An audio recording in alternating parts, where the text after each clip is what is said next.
The Manhattan Project didn't start in America. It started in Britain.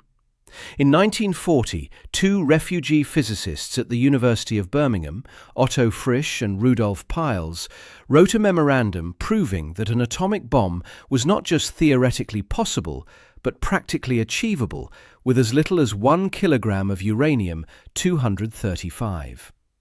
That memorandum was given to America as part of the Tizard Mission. America built the bomb, then passed the McMahon Act of 1946, which made it illegal to share nuclear secrets with any foreign nation, including Britain, the country that had given them the idea in the first place. This is a story told in documents, not speculation, not nationalist bluster, documents, memoranda with dates on them, committee reports with signatures, legislation with clause numbers. And those documents tell a story that most people, particularly most Americans, have never heard. A story of generosity, contribution, betrayal, and vindication. It starts in Birmingham, not Alabama, England. Otto Robert Frisch was born in Vienna in 1904. His aunt was Lise Meitner, the physicist who first explained nuclear fission, one of the most important scientific insights of the 20th century. When the Nazis annexed Austria in 1938, Frisch fled. He fled Vienna after the Anschluss and ended up in Birmingham, working under Professor Marcus Oliphant. Rudolf Ernst Peierls was born in Berlin in 1907, a German Jew, a professor of mathematical physics at Birmingham, technically classified by the British government as an enemy alien, which is a designation that carries a certain grim irony given what he was about to do for Britain. Here's what connected them. Both men were barred from working on Britain's classified radar program because of their foreign status. They weren't trusted enough for radar, so they turned their attention to something else entirely: uranium. In March 1940, they sat down and wrote a 3-page document. 3 pages. Its title was almost comically understated: On the Construction of a Super Bomb, based on a nuclear chain reaction in uranium. At the time, and this is crucial, most physicists in the world believed that building an atomic bomb would require tons of uranium, literal tons, which made the whole idea a theoretical curiosity, not a practical weapon. Frisch and Peierls proved them wrong. They calculated that the critical mass of pure uranium-235 wasn't measured in tons, it was measured in pounds. They described the blast, equivalent to several thousand tons of dynamite. They described the radiation, fatal to anyone who survived the initial explosion. They outlined a method to separate the uranium-235 isotope from natural uranium. And they included a warning that still carries a chill. Germany might already be working on the same thing. This wasn't idle theorizing. This was a blueprint. The historian Andrew Brown later called it the Magna Carta of the nuclear age. 3 pages written by 2 refugees in a physics department in the English Midlands, and they changed the course of human history. They gave the memorandum to their boss, Oliphant. Oliphant gave it to Henry Tizard, one of the most powerful scientific advisors in the British government. And just like that, the memorandum entered the machinery of state. 2 men whom Britain had taken in as refugees had just handed their adopted country the key to the most destructive weapon ever conceived. What happened next was remarkably fast. Within weeks, the British government formed a secret committee to investigate whether Frisch and Peierls were right. They called it Maud. The name, delightfully, was an accident. When Germany invaded Denmark, the great physicist Niels Bohr managed to send a telegram to Britain. It ended with the words Maud Ray Kent. British intelligence spent considerable effort trying to decode this. Was it an anagram? Radium taken, perhaps, a warning about German nuclear progress. It wasn't any of those things. Maud Ray was Bohr's children's former governess. She lived in Kent. But the name had already been assigned to the committee, and it stuck. This is the kind of detail you couldn't make up. The committee's membership reads like a who's who of British physics. George Paget Thompson chaired it. Patrick Blackett sat on it. John Cockcroft sat on it. Mark Oliphant sat on it. And James Chadwick sat on it. The man who discovered the neutron in 1932. Won the Nobel Prize for it in 1935. Without the neutron, there is no chain reaction. Without a chain reaction, there is no fission. Without fission, there is no bomb. Chadwick didn't just contribute to nuclear physics. He discovered the particle that makes it work. In July 1941, the Maud Committee delivered its final report. The conclusions weren't hedged. They weren't cautious. They were unequivocal. An atomic bomb was feasible. It could be built within roughly 2 years. It would cost about £5 million.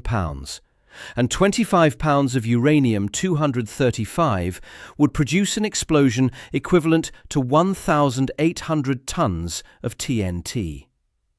Britain shared this report with the United States, not after lengthy negotiation, not reluctantly, not in exchange for something, freely. And here's what makes the whole thing sting.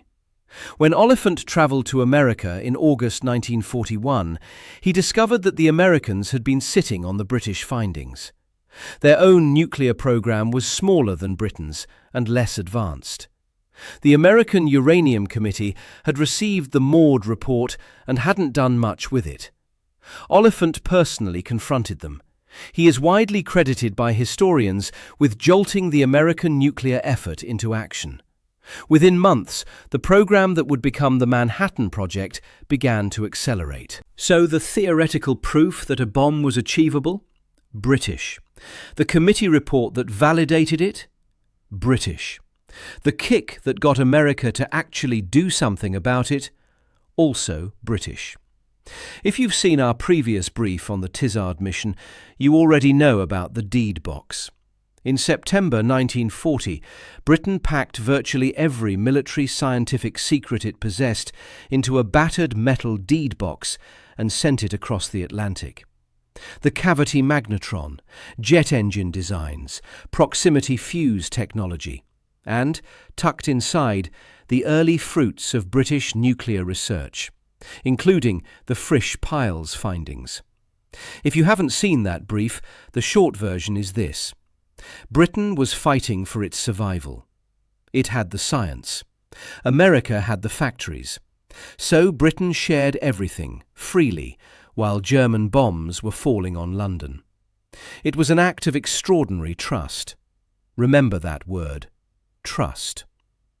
By 1943, the atomic project had shifted to America at industrial scale. Britain simply didn't have the manufacturing capacity. Not while fighting a war on multiple fronts. On 19th of August 1943, Churchill and Roosevelt signed the Quebec Agreement, formalizing the Anglo-American nuclear partnership. Britain would send its best scientists. Neither country would use the bomb against the other or share secrets with third parties without mutual consent. It was a promise. Britain kept it.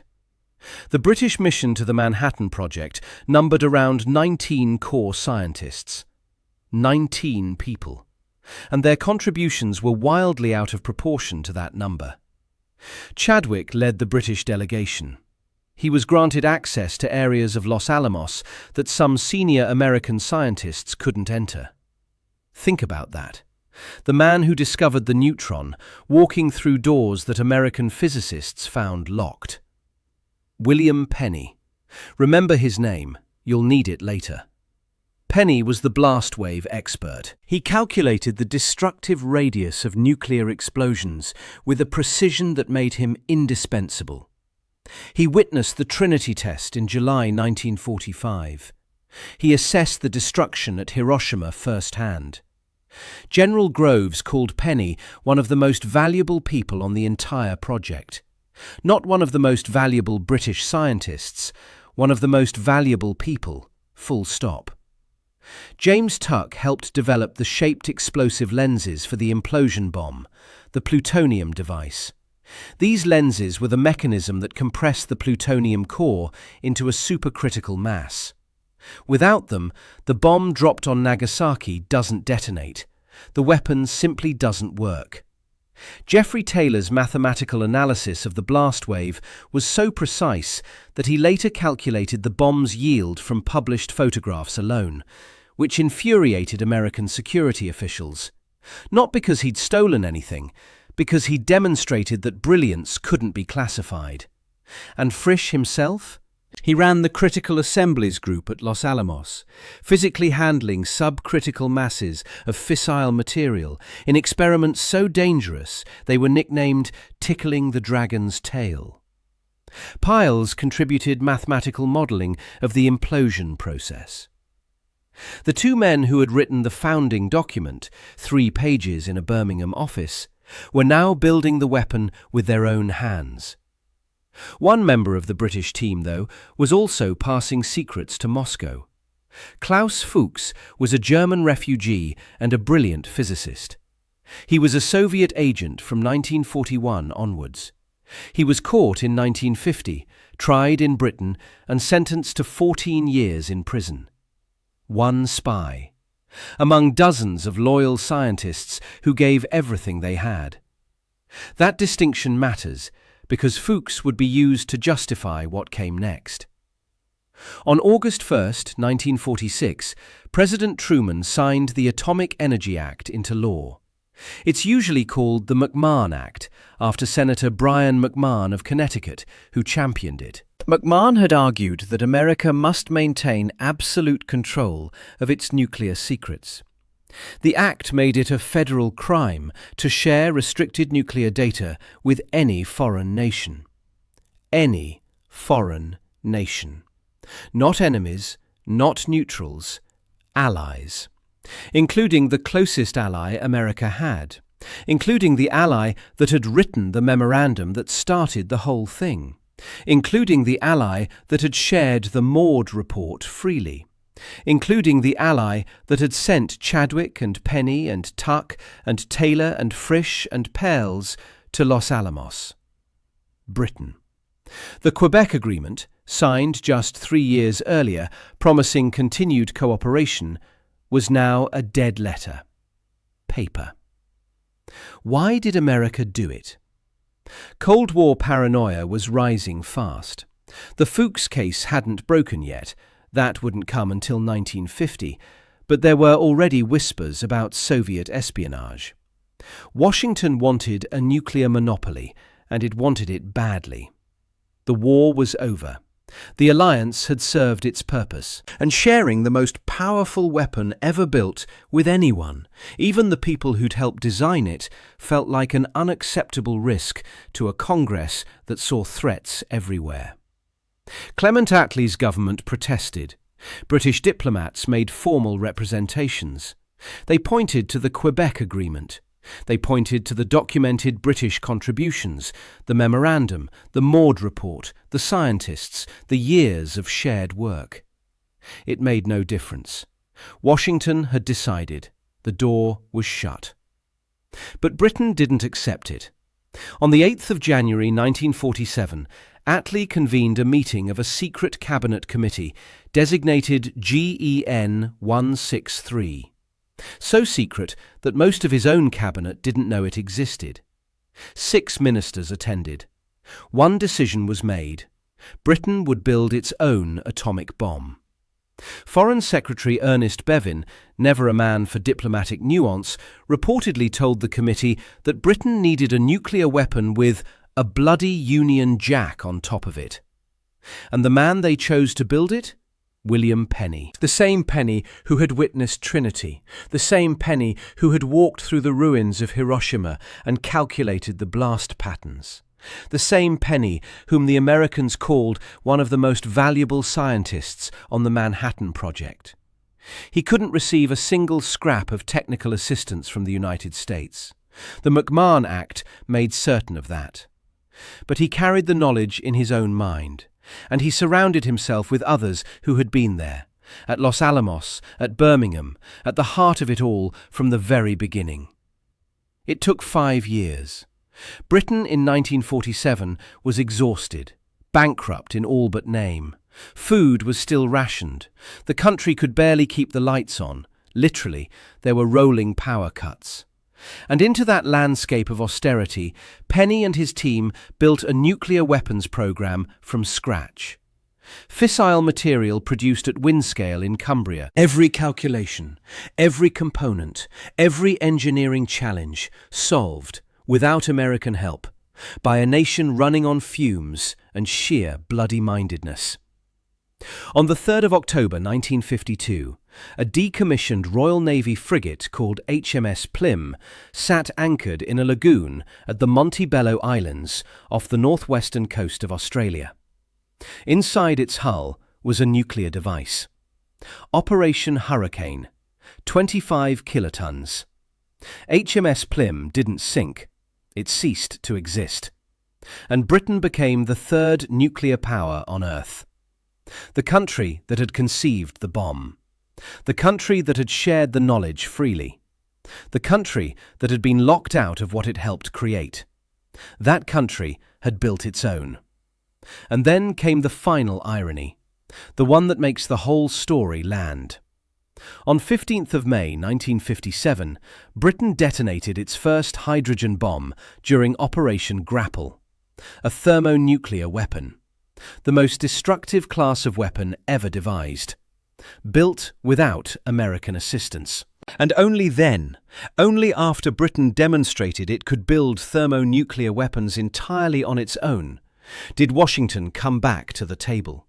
On July 3, 1958, the United States and the United Kingdom signed the Mutual Defense Agreement, restoring the nuclear partnership that the McMahon Act had severed 12 years earlier.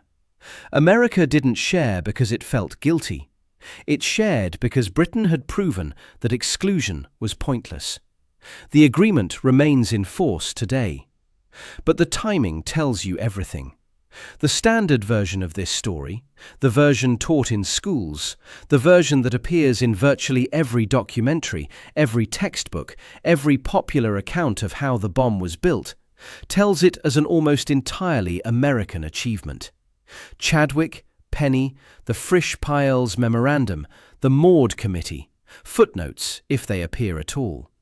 But the documents tell a different story. The memorandum is dated March 1940.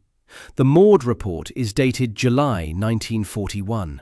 The Quebec Agreement is dated 19th August 1943.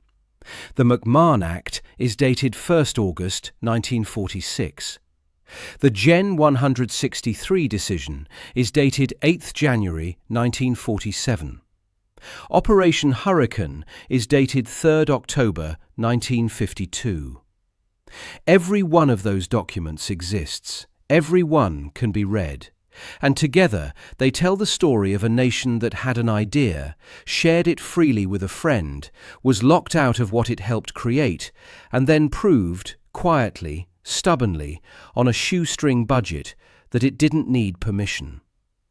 The atomic bomb did not begin in Los Alamos. It did not begin with Oppenheimer or Groves or Roosevelt. It began in Birmingham with 2 refugees and 3 pages of typescript. Their adopted country shared that knowledge freely with its closest ally, and that ally said thank you by changing the locks. So Britain built its own key. If this is the kind of history you think more people should know about, subscribe. We've got more where this came from.